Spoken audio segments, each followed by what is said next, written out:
یمنی حوثیوں نے ایک بار پھر اسرائیل پر حملہ کر دیا، جس کی وجہ سے صہیونی حکومت کے دل تل ابیب میں کھلبلی مچ چکی ہے اور اسی کھلبلی کی وجہ سے بوکھلاہٹ کا شکار ہو چکی ہے صہیونی حکومت اور صہیونی فورسز، جس کی وجہ سے اسرائیل کے وزیر دفاع نے تاریخ میں پہلی مرتبہ اسماعیل ہانیہ کی شہادت کو تسلیم کر لیا ہے کہ یہ انہوں نے کی تھی، ان کی اساسینیشن کو تسلیم کر لیا ہے، اور اسی بوکھلاہٹ کی وجہ سے اس تمام تر صورتحال کے بیچوں بیچ انہوں نے ایران پر ڈائریکٹ حملے کا اعلان بھی کر دیا ہے۔ خطے میں مشرق وسطیٰ میں ایک نئی جنگ کا آغاز ہو چکا ہے، سب آپ کو بتائیں گے اپنے آج کے اس ولاگ میں۔ آپ ایک نیوز ڈیجیٹل دیکھ رہے ہیں اور مجھے جواد یوسف کہتے ہیں۔ ناظرین، سب سے پہلے اگر بات کی جائے تو یمنی حوثیوں نے تاریخ میں ایک مرتبہ پھر یہ ثابت کر دیا ہے کہ وہ اسرائیل کو کچلنے کی صلاحیت رکھتے ہیں، اسرائیل کو کچلنے کی طاقت رکھتے ہیں، اور انہوں نے ایک مرتبہ پھر مرکزی شہر تل ابیب پر حملہ کر دیا ہے، جس کے نتیجے میں درجنوں افراد کے زخمی ہونے کی اطلاعات اس وقت موصول ہو رہی ہیں۔ لیکن اسرائیلی میڈیا اس کو کیا رپورٹ کر رہا ہے؟ وہ یہ رپورٹ کر رہا ہے کہ بالکل بھی یہ حملہ ناکام ہو چکا ہے، یہ کامیاب حملہ نہیں تھا۔ وہ میزائل جو کہ یمنی حوثیوں کی جانب سے فائر کیا گیا، اس کو اسرائیلی حدود میں، فضائی حدود میں داخل ہونے سے پہلے ہی تباہ کر دیا گیا،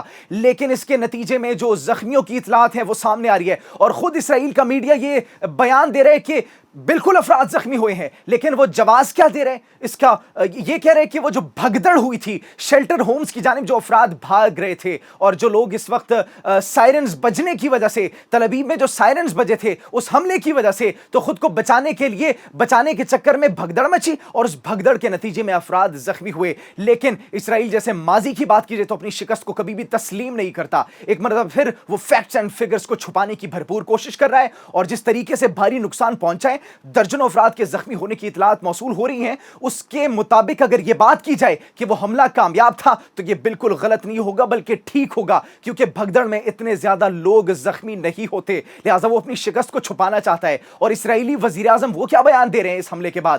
مسلسل حملے جو کنٹینیوس ہو رہے ہیں یمن کی جانب سے، اس کے بعد پرائم منسٹر نیتن یاہو کی جانب سے بیان سامنے آئے، وہ اپنے پارلیمنٹیرینز کو انفارم کر رہے ہیں کہ میں نے آرڈرز جاری کر دیے ہیں، احکامات جاری کر دیے ہیں کہ یمن کے انفراسٹرکچر کو تباہ کر دیا جائے۔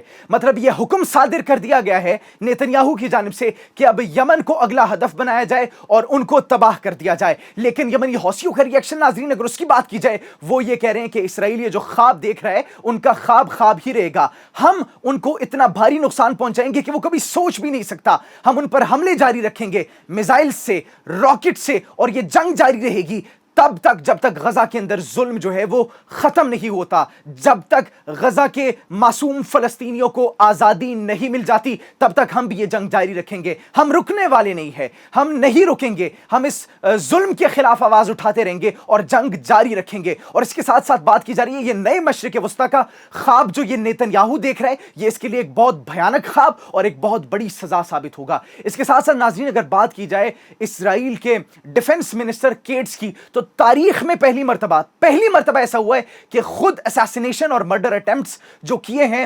اسرائیلی فورسز نے، اس کا اعتراف کر لیا، اعترافی جرم کر لیا ہے۔ ڈٹائی ان کی دیکھیں، ہٹ دھرمی ان کی دیکھیں کہ وہ یہ کہہ رہے ہیں اسماعیل ہانیہ کی جو شہادت تھی تہران میں، ایران کے اندر، وہ کس نے کی؟ اس کے پیچھے ہمارا ہاتھ تھا۔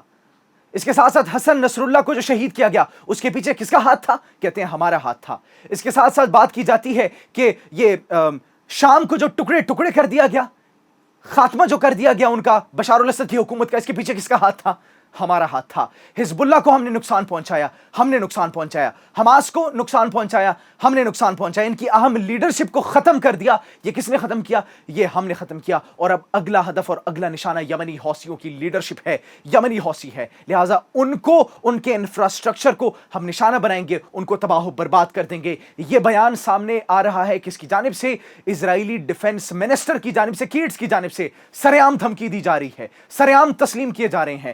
پہلے ناظرین اگر ماضی کی بات کی جائے، ماضی کے اندر ایسا ہوتا تھا کہ اسرائیل جب بھی کسی پر حملہ کرتا تھا تو کبھی انہوں نے تسلیم نہیں کیا کہ ان پر حملہ ہم نے کیا ہے۔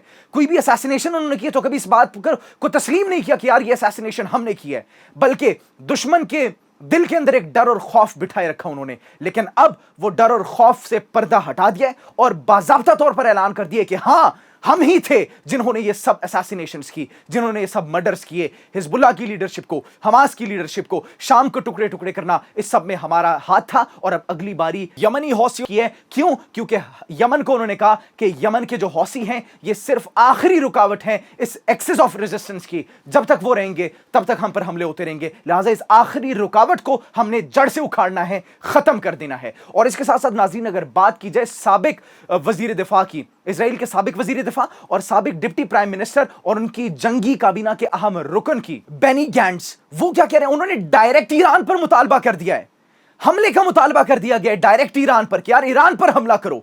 یہ خطے کے اندر جو کشیدگی ہے, یہ ہم پر حملے اس وقت رکیں گے جب تک ایران نیست و نابود نہیں ہوگا. اگر آپ چاہتے ہیں کہ ہم پر حملے رکیں تو ان حملوں کے مرکز و محور کو ہمیں ختم کرنا ہوگا, اور ان حملوں کا مرکز و محور تہران میں موجود ہے. لہٰذا یہ مطالبہ کیا گیا ہے, زور ڈالنے کی کوشش کی گئی ہے. یہ ایک اہم سٹیٹمنٹ اس وقت پر سامنے آئی ہے جب جنگی حالات بہتر ہو رہے تھے, جب حزب اللہ کے ساتھ جنگ بندی ہو چکی ہے. لیکن اس کا ہم نے آپ کو ماضی میں بھی اپنے ولاگز میں بتایا کہ ہدف صرف ایک ہی ہے, ہدف ایران ہے. اس اسٹریٹجک فلپ کو اگر کیٹلائز نہ کیا گیا, اس کا استعمال نہ کیا گیا, تو ایک بہت بڑی غلطی ہوگی, یہ کہا جا رہا ہے اس سابق اسرائیلی ڈپٹی پرائم منسٹر بینی گینٹس کی جانب سے. اور اس نے کہا کہ ہم اس غلطی کو تاریخ میں کبھی بھی بھلا نہیں سکیں گے اگر ہم نے اس صورتحال کا فائدہ نہیں اٹھایا. خطے کے اندر یہ جو اسٹریٹجک فلپ ہے, اگر ہم نے اس کو یوز نہ کیا ایران کے اگینسٹ, جس طرح ہم نے آپ کو ماضی میں بتایا کہ شام کو ٹکڑے ٹکڑے کرنا, شام کے اندر بشار حکومت کا خاتمہ کرنا, وہ محض ایک پلاننگ تھی. کس پر؟ کس تک رسائی حاصل کرنے کی؟ ایران تک رسائی حاصل کرنے کی. لہٰذا وہ ساری صورتحال اب آہستہ آہستہ عیاں ہوتی جا رہی ہے. اور پھر اس سب کے بعد پارلیمنٹ کی جانب سے, اسرائیلی پارلیمنٹ کی جانب سے $9 ارب کا تاریخی بجٹ منظور کر دیا جاتا ہے. ناظرین, کس کے لیے, کس مقصد کے لیے؟ جنگ کے لیے, جنگی ساز و سامان کی خرید و فروخت کے لیے, ایڈیشنل کاسٹس کو کور کرنے کے لیے. کس کی؟ جنگ کی. یہ مسلمانوں کی جو نسل کشی ہو رہی ہے, یہ جو ایران کے ساتھ ایک نئی جنگ کا محاذ کھولنے کی تیاری ہو رہی ہے, یہ سب کس کے لیے؟ اس کے لیے تیاری کی جا رہی ہے. اور پھر اس کے اوپر ناظرین اگر بات کی جائے, ایک اور بڑی اپڈیٹ اور بڑی ڈیولپمنٹ یہ کہ ساری صورتحال کے ساتھ سٹیٹ آف ایمرجنسی کا انہوں نے دائرہ کار بڑھا دیا, توسیع کر دیے. 1 سال تک سٹیٹ آف ایمرجنسی نافذ کر دی گئی ہے اسرائیلی حکومت کی جانب سے, پارلیمنٹ کی جانب سے خود انہوں نے بڑھا دیا. اب یہ ایمرجنسی وہ تھی جو کہ مئی میں بڑھائی گئی تھی اور صرف 6 ماہ کے لیے. اب انہوں نے اس کو مزید بڑھا دیا, 1 سال تک بڑھا دیا ہے, اور اگلے آنے والے سال کے 16 دسمبر تک اس کو بڑھا دیا. ناظرین, اور یہ پھر اس ٹائم پر سامنے آ رہی ہے جب جنگ بندی تمام طرفوں سے ہو رہی ہے, جب معاملات بہتری کی طرف آ رہے ہیں, جب جنگ کا ہمیں خاتمہ ہوتا دکھائی دے رہا ہے. لیکن اصل مقصد حزب اللہ نہیں تھا, اصل مقصد یمنی حوثی نہیں ہے, اصل مقصد شام میں بشار کی حکومت کا تختہ الٹنا نہیں تھا, اصل مقصد ایران میں, تہران میں موجود ہے. اصل مقصد ایکسس آف ریزسٹنس کو جڑ سے اکھاڑنا ہے. ایک طرف ناظرین وہ خطے کے اندر ایک نئی جنگ کا آغاز کر رہے ہیں اور ہر طرح سے خود کو تیار کر رہے ہیں کہ ایران کا خاتمہ کرنا ہے, ایران کو نقصان پہنچانا ہے, اور اس کے ڈائریکٹ آرڈرز بھی دے دیے گئے ہیں ایسا کہا جا رہا ہے.